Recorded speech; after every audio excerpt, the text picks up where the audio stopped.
Robert Mondavi is widely known as the pioneer of quality in today's Napa Valley. In the early 1990s, Robert Mondavi once again broke new ground by planting grapes on California's diverse Central Coast.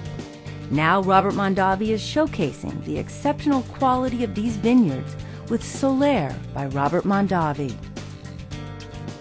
What was attractive about this particular area was the fact that it was very distinctly different than Napa. Robert Mondavi, what he was looking for is to have two distinctly different types of wines to give the consumer. The fruit characters that we get are brighter for the most part. The wines are a little more lively and expressive than the bigger wines from Napa Valley. The wines of Solaire by Robert Mondavi spotlight the finest vineyards along California's emerging Central Coast region.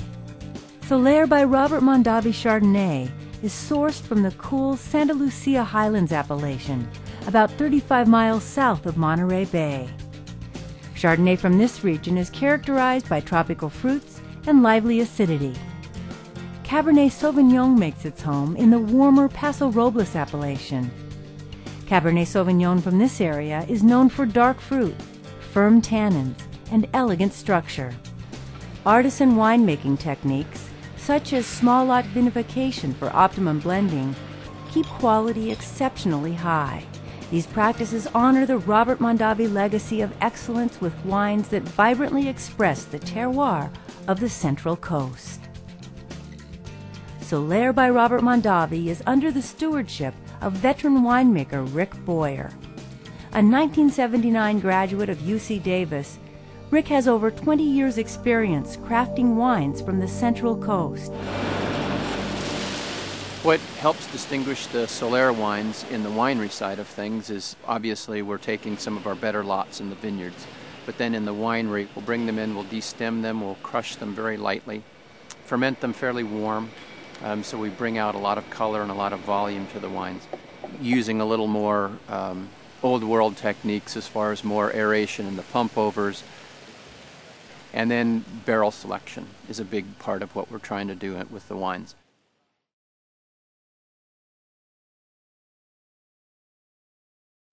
We're in our Bianchi vineyard, which is in the Santa Lucia Highlands of Monterey County. We're about 30 miles south of the Monterey Bay.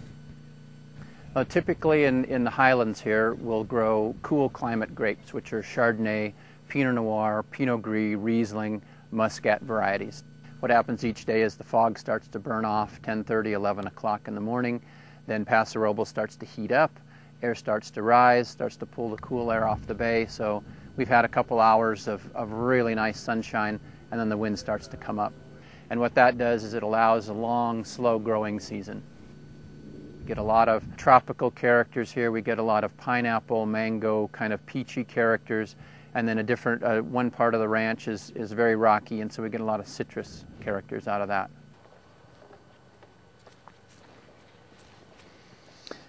These are what we're looking for here. Nice, kind of a golden color. Plump, good texture to them. They're still firm. Crunch in your mouth. When you swallow the juice, it's nice and thick going down your throat.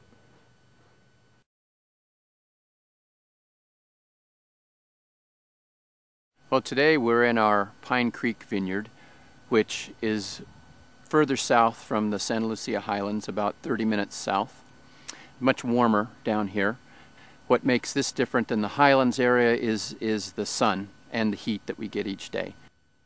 We're about 15 to 20 degrees on average, warmer in the summertime than we are up at the Highlands.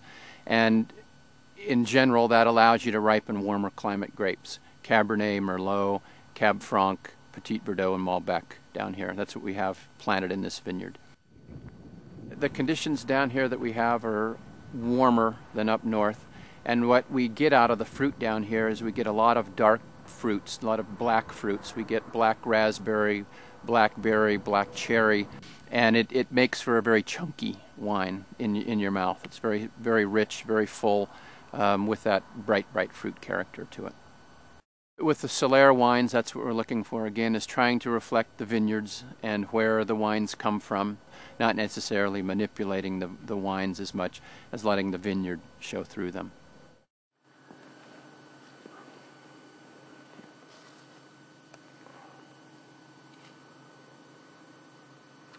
What we're looking for in the Cabernet grapes is to have the berry nice and firm.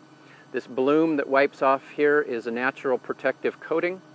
When you take and you pull the berry off the Cabernet, it comes off the stem really easily. You put it in your mouth, you chew it, and press it up against the top of your mouth, and it should lightly open, not be crunchy. When you get the seeds out, they should be nice and brown, crunchy in your mouth like an almond. And when you chew the skins in your teeth, spit, and get a little bit of color, and that tells you how easy it is to release the color out of the wine or out of the juice.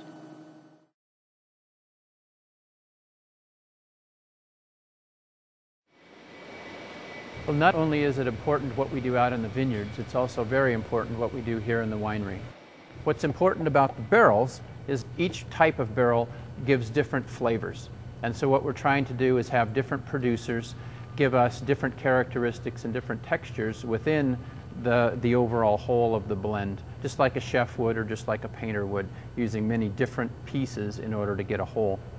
So we have Dargaud Jaglet, and Dargaud Jaglet is what I would call a structural barrel or a feminine style of barrel, where it's more lively in your mouth, it preserves acid, it preserves fruit, and doesn't give you a whole lot of oak.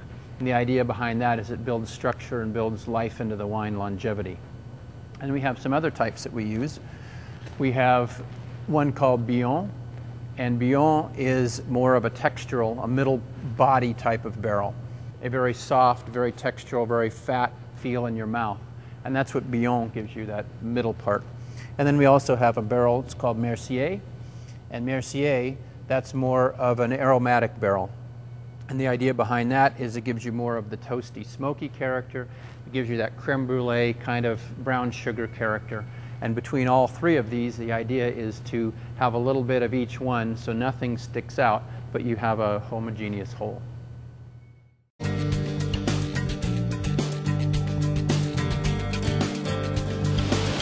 We're making wine from grapes. We're not making wine from other things, and we're not trying to manipulate the product. What we're trying to do is have the grapes speak to where they came from and what they are. I would say my style is more towards acidity and liveliness and fruit, delicacy, that feminine character. And I would say that dovetails right into the Mondavi legacy, the Mondavi vision of having wine and food and a gracious lifestyle all together as one.